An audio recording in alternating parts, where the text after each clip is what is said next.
دعوت اسلامی کے شعبے رابطہ برائے شخصیات کی دعوت پر اسسٹنٹ کمشنر کورنگی عمران الحق اور اسٹاف آفیسر مرتضی قائم خانی نے عالمی مدنی مرکز فیضان مدینہ کراچی کا وزٹ کیا، جہاں اسلامی بھائیوں نے انہیں خوش آمدید کہا۔ مہمانوں کی فیضان مدینہ مسجد کے صحن میں مفتی محمد سجاد اتاری مدنی سے ملاقات ہوئی، جس کے بعد دونوں شخصیات کو Faizan online academy, Islamic research centre سمیت دیگر شعبہ جات کا وزٹ کروایا گیا اور وہاں ہونے والے دینی کاموں کے حوالے سے بھی بتایا۔ اسلامی بھائیوں نے شخصیات کو عالمی سطح پر ہونے والے دینی و فلاحی کاموں کے حوالے سے بھی بتایا اور انہیں ڈاکیومنٹری بھی دکھائی، جس پر انہوں نے دعوت اسلامی کی کاوشوں کو سراہا اور مدنی خبروں کو اپنے تاثرات بھی دیے۔ یہاں پہ مختلف ڈپارٹمنٹس کو میں نے دیکھا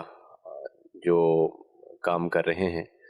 تو ان تمام ڈپارٹمنٹس کو دیکھنے کے بعد مجھے خوشی اس بات پہ ہوئی کہ جس طرح سے کمپریہنسو سسٹم یہاں پہ بلڈ کیا گیا ہے، جس میں لوگوں کی تربیت سے لے کر، لوگوں کی علاج معالجے سے لے کر، اور لوگوں کی رہنمائی سے لے کر، اور پھر اسی طرح سے اسلام کے حوالے سے مختلف جگہوں پہ جو کام یا جتنے بھی شعبہ جات چل رہے ہیں، تو ان کی سرپرستی سے لے کر جو ایک کمپریہنسو ایک سسٹمیٹک جو نظام یہاں پہ مرتب کیا گیا ہے، وہ نہایت ہی قابل تحسین اور قابل تعریف ہے۔ شجرکاری ہو یا اسی طرح سے مختلف ریہیبلیٹیشن سینٹر ہو، تو ان تمام کاموں میں تو یہ بڑھ چڑھ کر حصہ لیتے ہیں، تو